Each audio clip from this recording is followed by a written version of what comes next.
Welcome to Bird Banter with Boreal Bruce, Episode 1. Here we are recording on the shores of the Hilliardton Marsh. If you listen closely, you can hear the sound of waves pushing against emerging cattails. Spring peeper chorus merges into the calls of red-winged blackbirds, and black terns glide across the marsh, skimming minnows just under the surface of the wetland. Hang on a minute! The marsh is gripped in winter! But we can start off with a migration update for the period of April 3rd to the 11th. So currently, right now, we still have lots of common redpolls, which is uncharacteristic for this time of year. But because of all of the cold temperatures, the redpolls seem to be hanging on. And yet we've had a few migrants that have showed up. The first migrant that is worth noting is... I've lost my page. Here we are. So April 1st, we had our first killdeer that was reported. And April 2nd, northern harrier was spotted.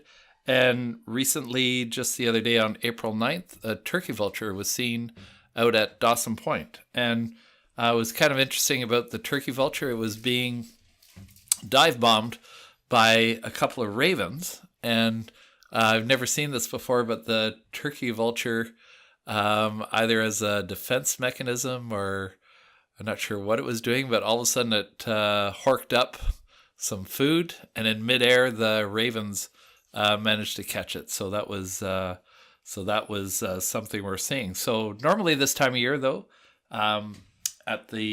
just in the Temiskaming area. Not just the marsh, but normally we would be seeing lots of migrants, lots of American tree sparrows, and even perhaps song sparrows, amongst other birds. But we have a fellow in the area, Mark Milton, that gives us we call them Milton Migration Mondays, and he's given us some updates on birds to look forward to in the upcoming week. And those leading the list of those birds would be wood ducks, lesser scaup, American widgeon, American green-winged teal, buffleheads, ringneck ducks, and leaving the waterfowl behind, we should also be hearing northern saw-whets announcing that they're ready for breeding, and the aforementioned American tree sparrows, white-throated sparrows, one of my favorites, fox sparrow, because they're so chunky, and you'll see them jumping back and forth, trying to scrape up soil and any enduring snow to find seed. And the first of the shorebirds, the greater yellowleg, should be something that we should be looking forward to seeing. So that's thanks to Mark Milton for that. And just a note on the migration, the Milton Migration Mondays, that's a tongue twister, is because of the work that a local birder, Mike Werner, did, creating something called Timbirds, we've been able to have more intensive tracking of records for the area, and that started back in 2009. So we have records really dating back to that. We have historical records previous to that, but since then we've been monitoring the arrivals and departures a little more closely, and that's why we're able to get those fantastic updates and reports from Mark Milton. So moving from that, this is our inaugural episode, our first podcast for Bird Banter with Boreal Bruce, and this would be a good time to go over why we're even doing this, or why I'm doing this. And there's a couple of reasons. And one of the main reasons is that we've been very fortunate to have our local radio station, CJTT in New Liskeard.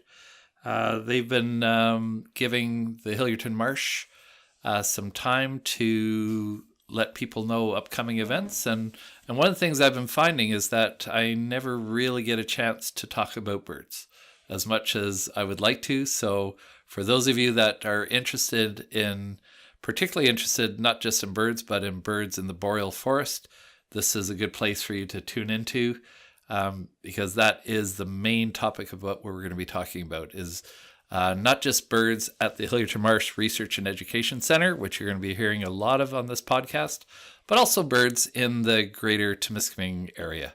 So if you're interested in that, this is the place to spend a little bit of time listening to stuff about birds. So moving on, the other thing that the other reason for producing this podcast is to let people know about what is happening at the Hilliardton Marsh Research and Education Center. The Hilliardton Marsh Research and Education Center is a bird banding station. It's the furthest north east of any bird banding station. There's always a little bit of a debate, which could easily be solved with someone with any knowledge of geography that wants to take the time. But the other banding station in the north is the Thunder Cape Bird Observatory, which is located right in Sibley Park, just outside of Thunder Bay. And they may indeed have the claim to being the furthest north, but we are definitely the furthest in the northeast. So this podcast is going to be talking a lot about the efforts on not just bird banding, but about explaining about wetland education and research at the Hilliardton Marsh. The other part of this is selfish. I'd like to get better at doing interviews. I had the opportunity to do an interview on CBC Radio. I think that was back in November, and they wanted me to talk about peregrine falcons, which I was delighted to be able to do. But it was the first time that I was on doing an interview where I was being interviewed as well as somebody else at the same time. And I just felt I didn't represent the information I knew about the peregrines and the research I'd been able to do on them. And I just got a little bit flustered during the interview, and the person wasn't asking me perhaps the question that I wanted to hear. So on a selfish note, that's I'm just wanting to get a little bit better at getting the word out about what we're doing at the Marsh, and just about birds in general. So if I ever have the opportunity to do another interview, perhaps on CBC, I'll be able to do a bit better of a job. So that's our inspiration. The other inspiration is there's a fellow by the name of Nate Swick. So reaching out to you, Nate. Never met you, but certainly appreciate the work that you do on the ABA. That's the American Bird Association. They have a podcast, and I've been listening to the work that Nate Swick has been doing. And if you'd like to hear a very polished presentation of what's happening in the American Birding Association area, I would definitely recommend recommending tuning into Nate Swick. You'll never hear him say or which you'll be hearing lots of that on this podcast. So there you go. So if you're looking for more information about birds across, really about the North American continent, and including Hawaii, which is part of the ABA birding area, so you could have all those Hawaiian birds are now on the ABA checklist. I would definitely recommend tuning into the ABA podcast. So here we go. So a couple of topics that we're going to be talking about today is first of all, we're going to be talking a little bit about eBird. We're going to be talking about a recent trip that I took to the Mackinac Straits Raptor Fest, where I had the opportunity to talk about our owl banding at the Hilliardton Marsh. And we're going to be talking about our project at the Hilliardton Marsh called Raise the Roost, which is an attempt to purchase a trailer to house our volunteers. And then we're going to be, on the topic of volunteers, we're going to be talking about our progress to line up volunteers for the to monitor the spring migration. So back to the topic I initially introduced is eBird. So eBird is a fantastic way for people to become involved in citizen science. It's a portal or a website that allows people to submit their checklists, and people around the world are doing that. It's an amazing database, and it seems to be growing and growing. The folks around our area have been submitting checklists for a long time, and I was just looking up on the advantage of eBird as well is that you can look up data from past years, and over all the years that we've been spotting birds in the Temiskaming area, there's been 263 species that have been seen. Last year was our best year ever. All the people that were submitting checklist were able to find 223 species, and this would compare to previous years. So in 2016, we managed to spot 212 species, and 2015 was 205. So you can see that the trend is seems to be moving upward. And an expression that I've always heard that birders from outside of our area are always saying that that one of the things is that the boreal forest is so massive that it's difficult to see all the species. So it's wonderful that we're starting to see more and more birders from outside of our area coming to appreciate the boreal species that we have here. But the other thing is that we just locally, we're starting to get more and more birders. And some of the birders that we've had over the years seem to be just out there seeing more and more species. So to encourage birders in the area, we set up an award that we call the Murphy Bird Award, which is a play on the eBird part of the Murphy Bird. And last year, the senior award went to a fellow by the name of Mike Werner and Serge Gendron, who both saw the exact same number of species. And the junior award went to a young fellow who was submitting all the checklists at Kearns Public School, which we also call the School of Flock, which you're going to be hearing more about in future podcasts. And Cameron Aitchison was the one that was submitting all those checklists. So a big call out to Cameron and congratulations, and also to Serge and Mike for a job well done. And that's and I know that Serge and Mike put a lot of kilometers on their cars to be able to get all those birds. It's the first time we've ever had two winners, and previous years before that were the very first year was won by Mark Milton, and then all the years between that were won by Mike Werner. So Mike, who is also the person we were talking about that started that website called Timbirds, has been a big feature in the Temiskaming birding culture. So moving along to our next topic is I had the absolute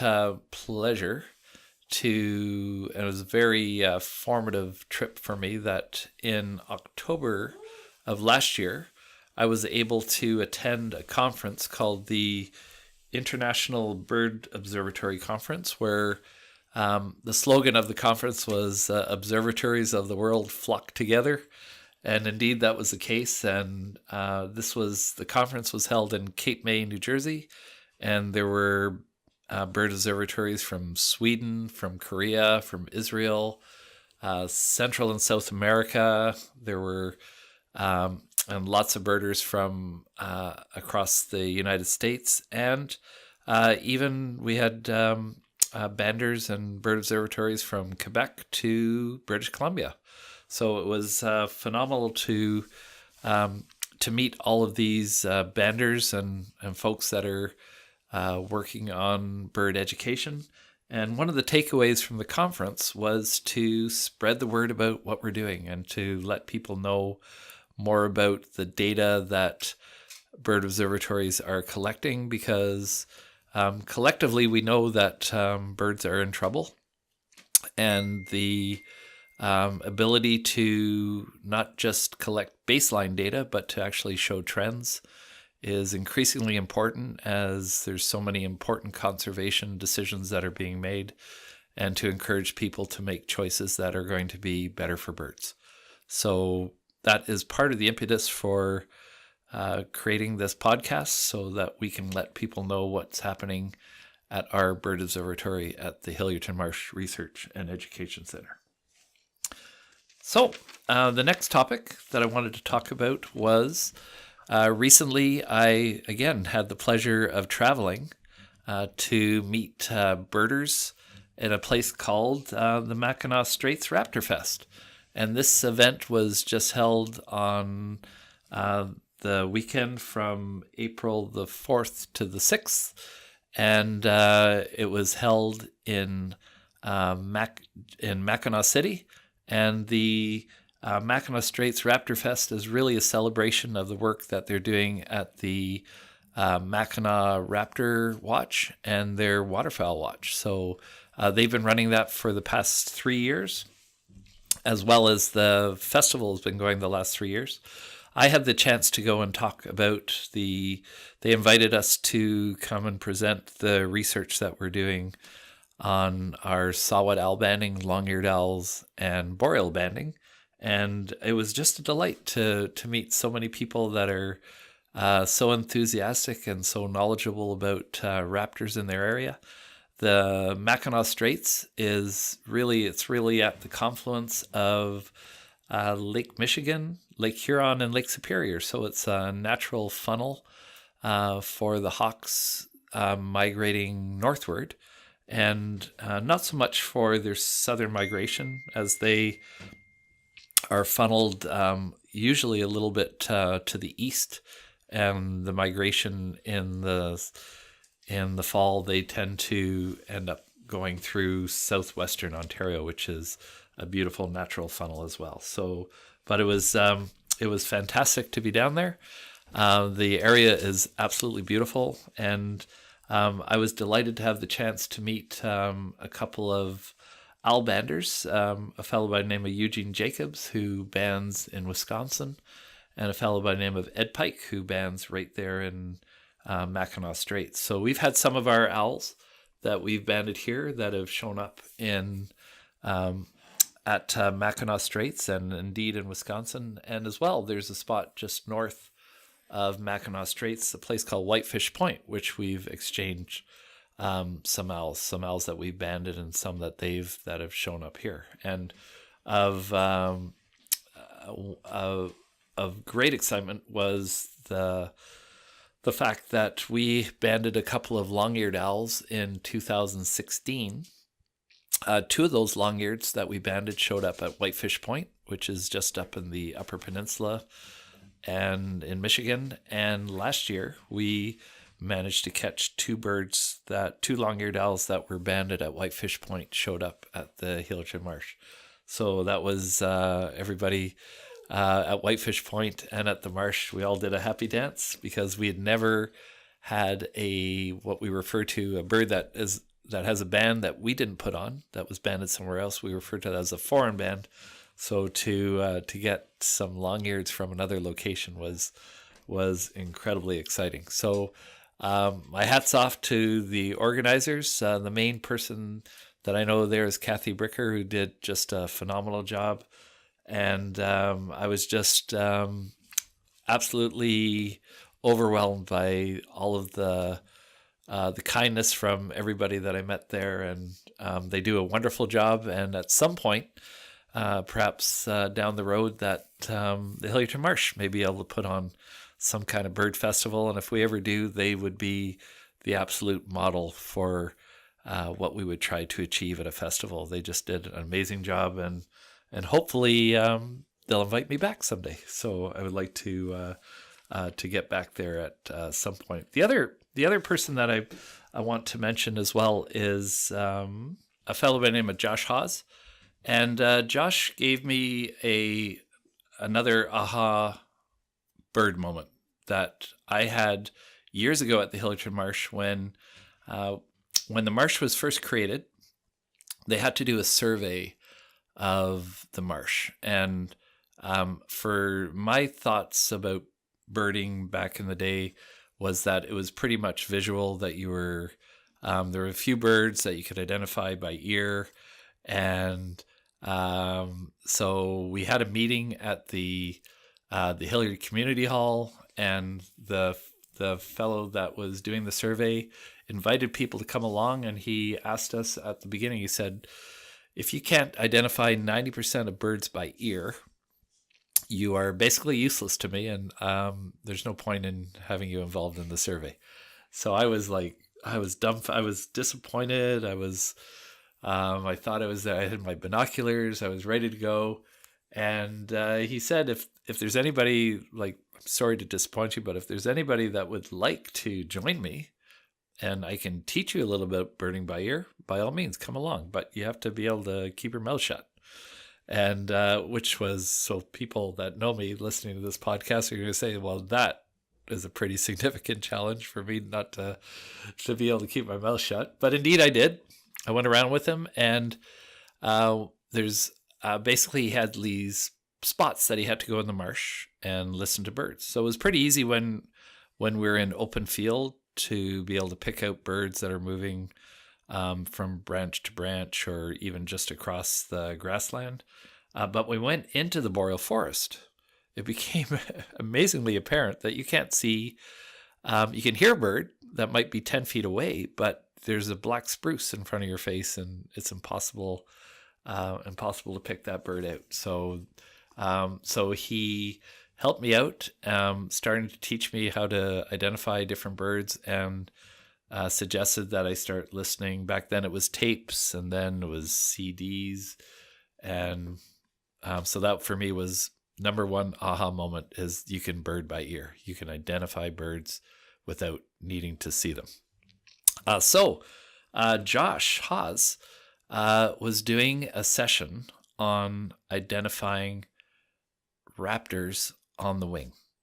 And this seems, and those of you that are able to do that are going, well, that's really obvious. But for the most part in our area, we don't see all that many raptors, and we don't see them in kettles like you do in hawk watch locations across the continent, because when we see them, they're pretty much on their way to their breeding ground, but they're not in kettles. They're flying in a straight line.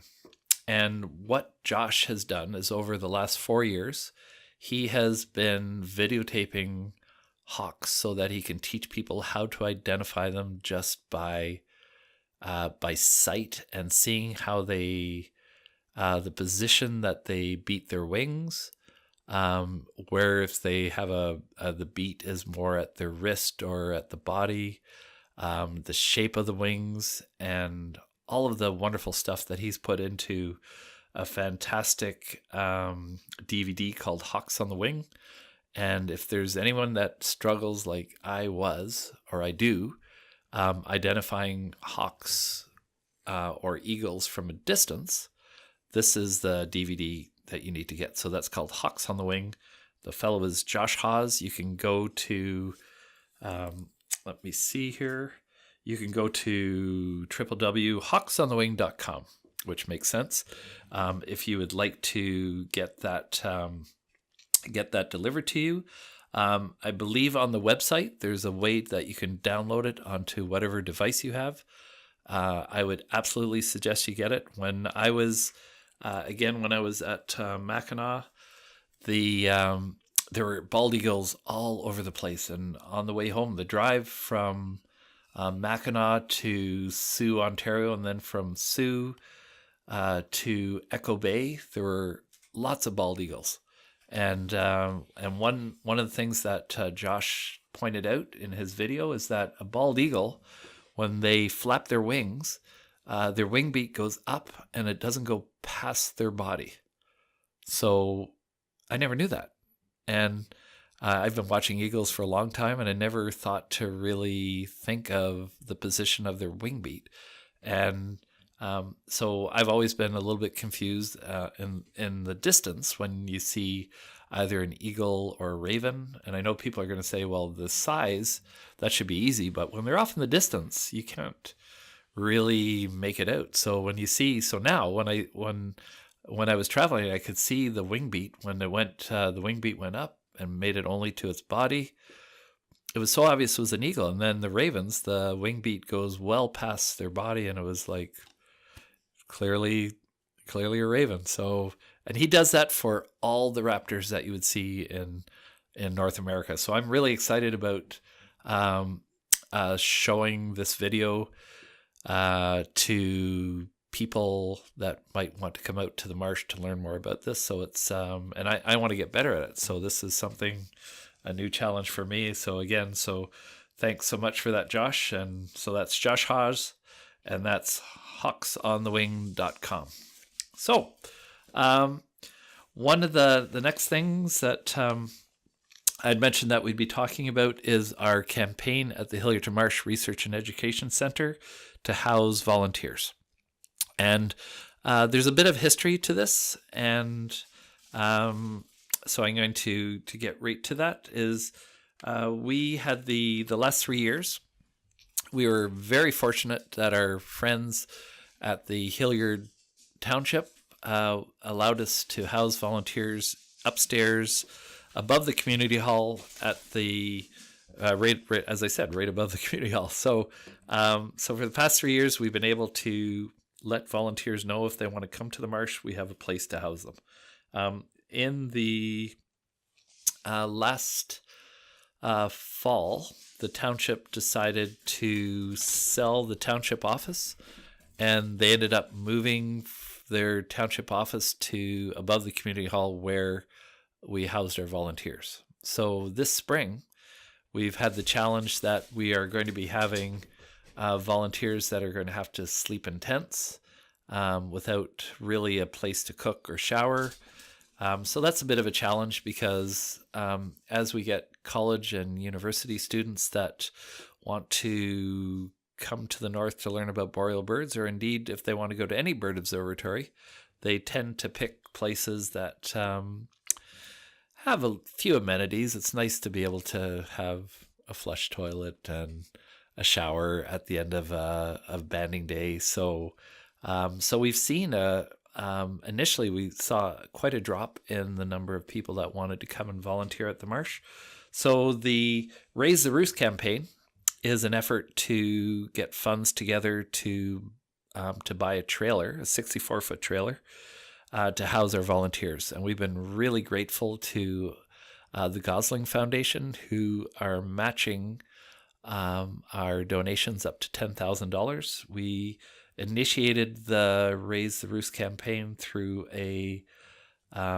through the genius of Katie McPherson, who suggested that we do a live Facebook session. So we did that a couple of weeks ago, and as Katie predicted, we could reach out to a lot of people, and we've been able to raise $7,000 to go towards the purchase of that trailer to house our volunteers. So so we've been really fortunate that we're seeing that the support from the community of basically the community of the Hilliardton Marsh, because those are people that have either experienced the marsh from visiting, perhaps past Terra students, or we've also had visitors from the south that came up this past winter to see pine grosbeaks and photograph pine grosbeaks and common redpolls. So it's been fantastic, the support we're getting. So if you're hearing this and you're thinking, wow, they're doing all that bird banding research way up there in the boreal forest, and I would like to help them out, we would be absolutely grateful. We feel that the research that we're doing is really making a difference. We're starting to see differences in some of the trends and some of the species that we weren't catching very many. And I would point to rose-breasted grosbeaks and catbirds, gray catbirds. We seem to be, over the last 3 or 4 years, the numbers of those species seem to be going up. And I'm not going to muse about the reasons for that, but we're certainly seeing a change in the species that we're banning at the marsh. So for anybody out there that would like to help us out, the best way to do that is to visit our website or our Facebook site. On our website, you can donate right online, and knowing that money is going to house volunteers at the Marsh. And it's so important for those young people, those college and university students that are giving up the chance to make money when they come up here in the spring. Our spring banding season goes from May the 1st till about June the 14th. And they are giving up the chance to make money to pay off their big student debts. So we certainly appreciate the fact that they're coming. And some of those young biology or fish and wildlife students are hoping to get their bird banding license so that they can go on to get jobs at other stations. So it's our way that we can help out, and we cannot do our research without having their help. So, and definitely one of the things that we're seeing is that people want to come up to learn their boreal species.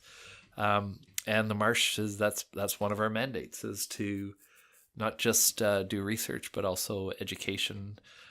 We also are having visiting school groups that come to the Marsh, and we usually get about 20 visiting school groups each year.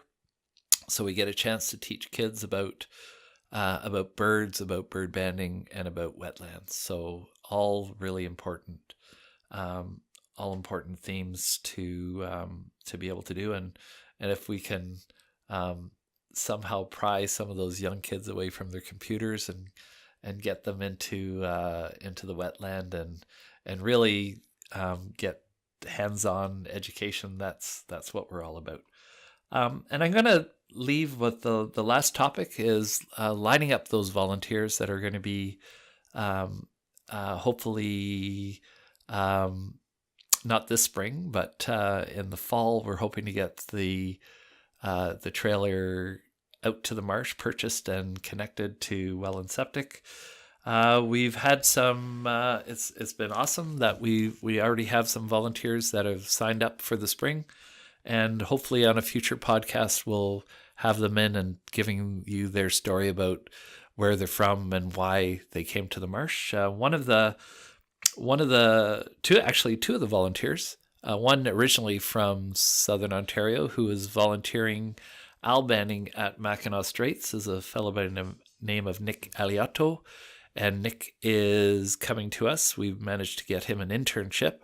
And Nick is going to be with us starting April 17th and will be with us right to the end of owl banding season in the fall. And another person from the Michigan area is a young lady by the name of Frances Whalen. And she is going to be with us for the spring. So we're really looking forward to that.